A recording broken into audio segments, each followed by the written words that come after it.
And let's have a look at some of the stories that are probably not being covered by the mainstream media here in Australia with Talking Back the Night regular Nathan Bray. Hello.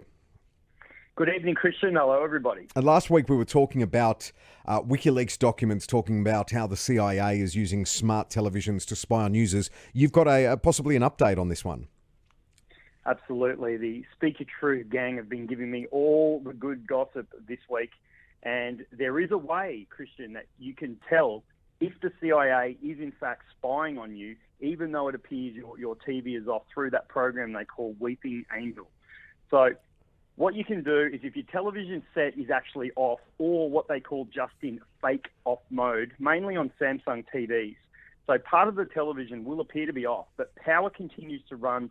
So these bad actors within the CIA can actually capture audio and potentially video from your device. So according to disclosures, certain Samsung TVs leave this blue LED on the back of the set illuminated, so it's on, even if the pixels on the screen have darkened to appear that the set isn't on. My advice is pretty simple.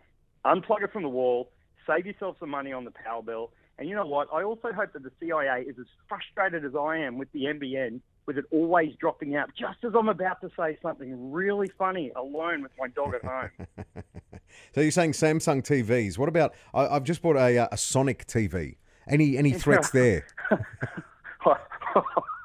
Well, apparently it's interesting. They're doing it at the factories too. But there's software being put in by these underpaid, 14-year-old Chinamen, workers. So yes. I really couldn't tell you.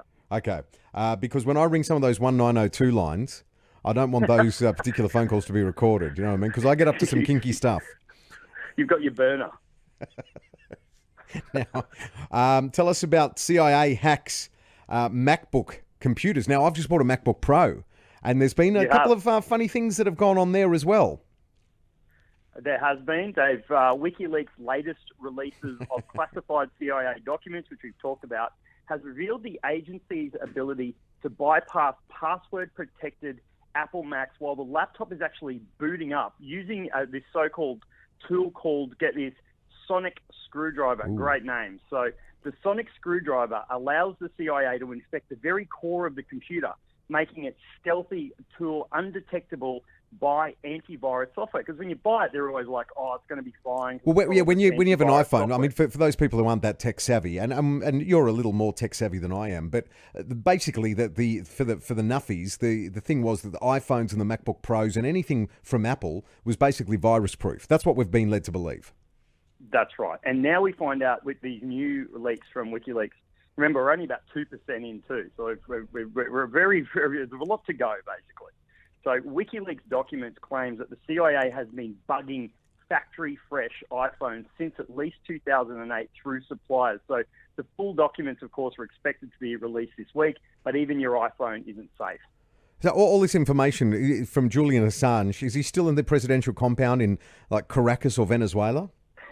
Yeah, he's actually in London, but he's safe from any terror attacks. Oh, that's right. He's inside a building.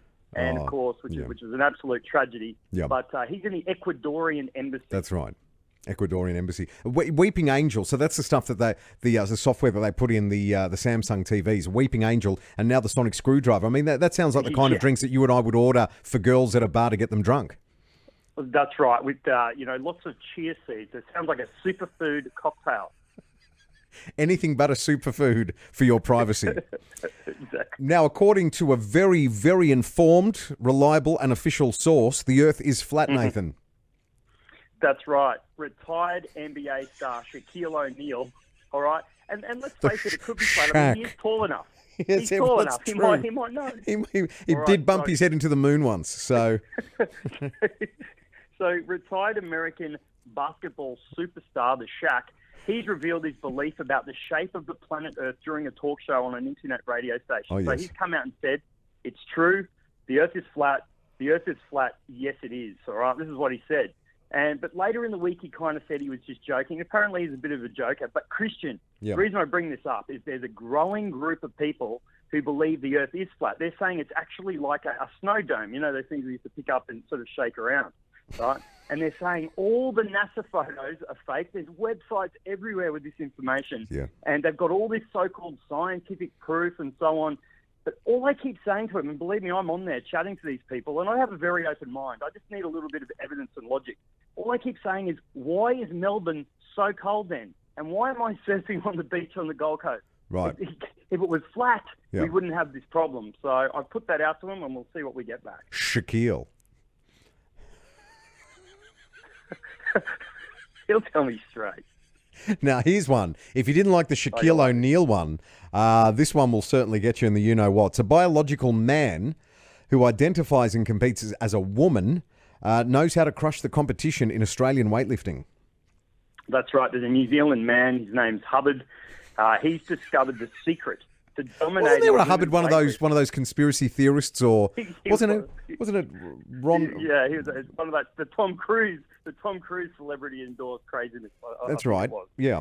Anyway, sorry, keep going. Scientology or whatever. That's right. Yeah. So what this guy does is he identifies as a woman while remaining a biological man, and then he outlifts everybody at the biological women in the competition. So some competitors have congratulated Hubbard after the event, while others felt a little less inclined to do so. So men are calling it, or many are calling it, the B team way out. So if you can't compete in the men's comp, then all you got to do is identify as a woman and go and break all the records there. It kind of, the way to explain it is it's kind of like state of origin footy. If you can't make the Queensland side, all you do is identify as a New South Welshman and go and play for them. They say that for a girl, he's got a very firm handshake, Nathan. And the girls, I mean, it's a scary thing. Like, he's got all the male bits. Oh. Okay, he just thinks of himself as a woman. And so that's enough these days, because I know there's a lot of political correctness about this. You know, if you don't call me Bruce, I'm Catherine. Or, you know, with the, what's her name, Jenna. I'm not Bruce, I'm Caitlin. Right, Bruce Jenner. So now you don't even, you can still have your bits, but compete as a female. That's tremendous news for us. It's true. It's definitely great news for me. I'm going to identify as a really wealthy, powerful person. Hopefully someone will pay me That's right. money. Yeah. So look, you know, Caster Semenya shouldn't be copying all the flack on her own. Now, Australia, apparently, or there's an Australian selling military equipment to Saudi Arabia, who, of course, are involved in this brutal Yemen conflict. That's right. This one does. We've had a lot of fun, but this one gets my blood boiling. So Australian firms have secured contracts to supply military equipment to Saudi Arabia, which, let's face it, it's an autocratic, militaristic dictatorship. It's been accused of ongoing war crimes in a conflict that's killed over 10,000 innocent sort of men, women and children. All right? So our own Australian Defence has approved 4 military exports to the Kingdom in the past year, and the Australian government has basically led the push in saying, hey, we'll do more. But the government is refusing to release details of the approved military sales, citing commercial in-confidence rules. So they're trying to protect these guys. Now, countries around the globe are banning weapon sales to Saudi Arabia. I mean, the Kingdom is murdering innocent civilians. They behead in their own country hundreds of people a year just for being gay or wanting women's rights to drive a car, or, I don't know, speaking out about women being raped and so forth. So, and what do we do in Australia? We invite them down for the G20 conference and so forth. Our government thinks it's a good idea to sell lots of weapons to these people so some corporation can make a buck. Now, my concerns are pretty simple. What happens when these traumatized people in Yemen start to retaliate and start terrorizing innocent Australians by murdering them in terror attacks, or whether it's here in Australia or just Australians working abroad? So Australia, because the thing is, on the outside, Australia is viewed as a democratic country by the outsiders.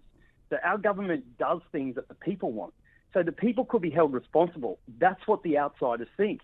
So when in fact, when you look at it, our military industrial companies make donations to politicians like this Chris Pine, and then they go and make deals with these maniac regimes, killing innocent people and putting Australian lives at risk with our own taxpayer money.